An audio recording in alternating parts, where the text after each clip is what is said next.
তারা বিশৃঙ্খলা সৃষ্টি করতে চায়, একটি অস্থিতিশীল পরিবেশ তৈরি করতে চায়। তারা চায় যে ওলামায়ে কেরাম যেন খেপে যায়, যাওয়ার পরে যেন এমন কিছু করে যাতে করে বাংলাদেশের প্রতি মানুষের বিদ্বেষ বা খারাপ মনোভাব তৈরি হয়। ভাইয়েরা আমার, এরপরে আপনারা শুধুমাত্র ২১-এর বইমেলা এটা বেঁচেছে তাই নয়, উপদেষ্টা পরিষদের অন্যতম গুরুত্বপূর্ণ একজন ডক্টর ইউনূসের পার্সোনাল ব্যক্তি, তিনি বললেন যে তাওহিদি জনতা নিয়ে কটাক্ষ করলেন। করেছে না করে নাই? তাওহিদি জনতা নিয়ে বাংলার জমিনে কটাক্ষ করা যাবে না, কারণ এই বাংলাদেশ রক্ষার জন্যে জীবন দিতে সব সময় প্রস্তুত হলো এই তাওহিদি জনতা। বাংলাদেশে বর্তমান যে পরিস্থিতি, কথা বলার যে বাক স্বাধীনতা খুঁজে পেয়েছেন, ফ্যাসিস্ট সরকার যে বিদায় নিয়েছে, বাংলাদেশ থেকে স্বৈরাচার পালিয়েছে, মানুষ কথা বলার বাক স্বাধীনতা ফিরে পেয়েছে, এটা হয়েছে তাওহিদি জনতার রক্তের বিনিময়ে। বলেন ঠিক কিনা? যত রক্ত দিয়েছে খুঁজে দেখেন, প্রতিটা পরিবারের যে সন্তানগুলো মারা গিয়েছে, এই পরিবারগুলো ইসলামিক পরিবার। বাবা নামাজি, মা নামাজি, ছেলে নামাজি, যদি শার্ট প্যান্ট পরিহিতও হয় তাও যে দেখেন তার মসজিদের সাথে সম্পর্ক ছিল। ম্যাক্সিমাম পার্সন, কত person? Maximum person. Minimum person আছে যারা স্রষ্টার প্রতি হয়তো অত নিবেদিত প্রাণ না, কিন্তু আল্লাহতে বিশ্বাসী।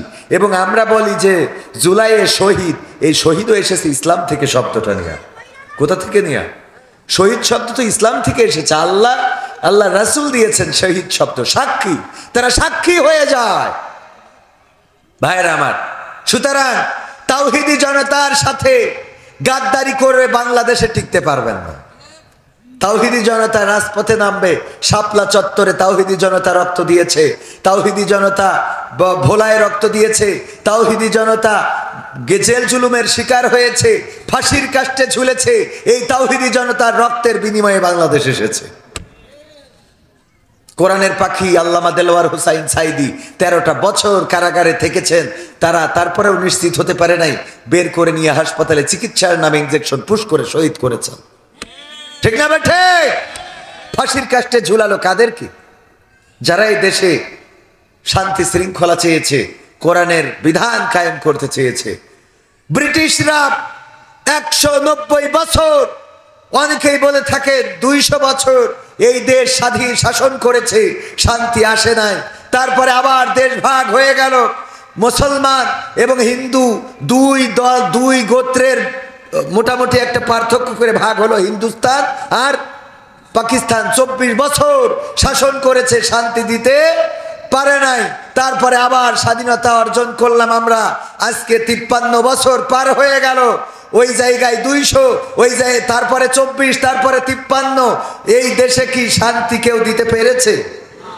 ইতিপূর্বে ইংরেজরা দিতে পারে নাই, পাকিস্তানিরা দিতে পারে নাই। পাকিস্তান পরবর্তী যারা বলেছিল এই দেশে শোষণ মুক্ত, জুলুম মুক্ত, ধর্ষণ মুক্ত, খুন মুক্ত, গুম মুক্ত, অন্যায় মুক্ত, পাপাচার মুক্ত, কদাচার মুক্ত, একটি দুর্নীতি মুক্ত বাংলাদেশ, সোনার বাংলাদেশ গড়ে দেব। সোনার বাংলাদেশ গড়ে দিতে পারে? কেউ বলেছে সোনার বাংলা গড়ব, কেউ বলেছে সবুজ বাংলা গড়ব, কেউ বলেছে নতুন বাংলা গড়ব, কেউ বলেছে ডিজিটাল বাংলা গড়ব। আর আমার কাদের কাকা বলল স্মার্ট বাংলাদেশ। ঠিক না বে ঠিক? আর স্মার্ট বলতে যে স্টেজ ভেঙে পড়ে গেল। ঠিক বললাম না বে ঠিক বললাম? তাইলে সোনার বাংলা, সবুজ বাংলা, রঙিন Bangla, green Bangla, digital Bangla, smart Bangla সব আমরা দেখেছি। কোন বাংলায় শান্তি দিতে পারে নাই। এখন আমরা একটি বাংলা দেখতে চাই, আর সেই বাংলার নাম হবে ইসলামিক বাংলাদেশ দেখতে চাই। ইসলামিক বাংলাদেশ একবার আমরা দেখতে চাই যে ইসলাম কায়েম হওয়ার পরে প্রকৃত অর্থে স্বাধীনতা আসে কি আসে না। কারণ আমরা তো অনেক কিছু, আমাদের অনেক ঘোলাপানি খাওয়াইলেন। আমাদের ইংরেজরা তখন শাসন করেছে, ওই শাসন সম্বন্ধে আমি খুব ভালো জানার কথা না, ইতিহাস সাক্ষী। পাকিস্তানিরা শাসন করেছে, সেই শাসনটা আমরা মানতে পারি নাই বলেই 71-এ আমরা বিপ্লব ঘটালাম, স্বাধীনতা যুদ্ধ করলাম। তারপরে আবার আমরা সরকার নিয়ে আসলাম, বঙ্গবন্ধু, জিয়াউর, এরশাদ, খালেদা জিয়া, শেখ হাসিনা, আবার খালেদা জিয়া, আবার শেখ হাসিনা। আমরা স্মার্ট বাংলাদেশ, ডিজিটাল, সবুজ, গ্রিন বাংলা, নতুন কত কি দেখলাম, সব দেখা শেষ। এইবার দেখতে চাই ইসলামের বাংলাদেশ। আপনারা কি দেখতে চান? ইসলামের বাংলাদেশ আসুক, এটা কি চান? কারা কারা চান? দুটো হাত দেখতে চায়। লিল্লাহে তাকবীর, লিল্লাহি তাকবীর। আল কোরআনের আলো, আল হাদিসের আলো, লিল্লাহি তাকবীর। এখন তো আবার আলোচনা করতে গেলে সমস্যা। যদি বলি ইসলামের বাংলাদেশ দেখতে চান কারা, কোরআনের বাংলাদেশ দেখতে চান কারা, হাত তোলে। পাশে থাকা বিএনপির নেতা কয় জামাতের তো ভোট করে গেলেন, তা আমাদের কথা কিনা বলবে? আগে ছিল এক জ্বালা, এখন হয়েছে আর এক জ্বালা। হাত তুললেই মনে করে দাড়িপাল্লার ভোট করে গেল। কথা কয় না, কয় হুজুর মাহফিলে তো আমরা টাকা একেবারে কম দিইনি। আপনি তো ঠিকই ইসলামের পক্ষে তুলে থিয়ে গেলেন, কোরআনের পক্ষে বলে থিয়ে গেলেন, তার মানে এদেরকে প্রকৃত অর্থে ওই দাড়িপাল্লা, হাত পাখা, এই মানে ইসলাম তো এদের সাথে, ঠিক না? এই অ্যাঙ্গেলে লাগাই রেখে গেলেন। আমাদের ধানের শেষ কি অপকার করিস আপনার? আমি বলি আপনারা এই বুঝ মাথায় নিয়েন না। আমরা জামাতের লোক নই, চরমনার লোক নই, তাবলিগের লোক নই। আমরা প্রকৃত অর্থে ইসলামের লোক। কিসের লোক? যদি এই বাংলাদেশে আওয়ামী লীগ এই দেশে ইসলাম কায়েম করতে চায়, শেখ হাসিনা যদি বলে কোরআন দিয়ে দেশ চলবে, তাইলে শর্ট করে ঢুকা লাগবে না, আমরা সম্মানের সাথে ঢুকাবো। কথা কয় না? এই দেশে যদি বেগম জিয়া বা বিএনপি যদি মনে করে যে কোরআন দিয়ে দেশ চালাবে, তাইলে বিএনপি করতে আমাদের কোনো আপত্তি। কিন্তু জামাতে ইসলাম যদি বলে এই দেশে আমরা ক্ষমতায় যাওয়ার পরে স্মার্ট বাংলাদেশ গড়বো, ডিজিটাল বাংলাদেশ গড়বো, কোরআনিক বাংলাদেশ গড়বো না, এই জামাত ইসলাম আমরা করব না। আমার কথা বুঝেছেন কিনা? আবার যদি কোনোভাবে ক্ষমতায় যায়ও, যাওয়ার পরে যদি জামাতে ইসলাম, হেফাজতে ইসলাম, চরমনাই ইসলাম, যারা ইসলামের নাম দিয়ে রাজনীতি করে, তারা যদি এই দেশে ইসলাম কায়েম না করে, তাদের বিরুদ্ধে রাজপথে দাঁড়ানোর জন্য আমরা সদা সর্বদা প্রস্তুত আছি। বলেন ঠিক কিনা?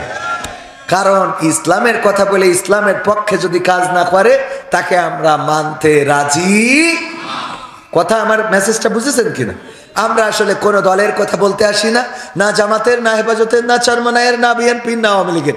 আমরা কথা বলতে চাই যেটা মানুষের জন্য কল্যাণ। আল্লাহ মানুষের কল্যাণের জন্যই কথা বলতে বলেছেন। আল্লাহ বলেছেন কুনতুম খায়রা উম্মাতিন উখরিজাত লিন-নাস তা'মুরুনা বিল মা'রুফ ওয়া তানহাউনা আনিল মুনকার। আল্লাহ বলেছেন সর্বোত্তম উম্মাত হিসাবে তোমাদেরকে সর্বশ্রেষ্ঠ উম্মাত করে পাঠাই দিলাম এই জন্য যে তোমরা সৎ কাজের আদেশ করবে মানুষদেরকে, এবং অসৎ কাজে কি করবে? বাধা প্রদান করবে, মানুষের কল্যাণে কাজ করবে। তো মানুষের কল্যাণ যেটাই হবে, একজন যদি আগুনে হাত দেয় হাত পুড়ে যাবে, ঠিক না? ঠিক। তো তাকে কি আমরা আগুনে হাত দিতে দেব? চোখের সামনে পারবো এটা? অনেক মানুষ দেখবেন যে এমনও আছে ইতিহাস যে বাংলাদেশে কোনো একজনকে বাঁচাতে যেয়ে তার জীবনটাই দিয়ে দিয়েছে, আছে না? কোনো একজনকে ট্রেনের নিচেই পড়ছিল, ট্রাকের নিচেই পড়ে যাচ্ছিল, এমন সময় যে তাকে উদ্ধার করতে যেয়ে নিজের জীবনটাই চলে গেছে। এরকম ঘটেছে না? অনেক ঘটনা। পেপার পত্রিকা যারা নিয়মিত পড়েন তারা দেখবেন। তার মানে মানুষের কল্যাণে মানুষ জীবন দিতেও কার্পণ্য বোধ করবে না। আর এই জীবন যারা দেয় মানুষের কল্যাণের জন্য, তারাই শহীদ হয়, তারাই সাক্ষী হয়, তারা বিনা হিসাবে জান্নাতের বাসিন্দা হয়ে যায়। বলেন সুবহানাল্লাহ। আল্লাহ আমাদের সেই জান্নাতের পথের প্রতীক করে দিন। বলেন আমিন।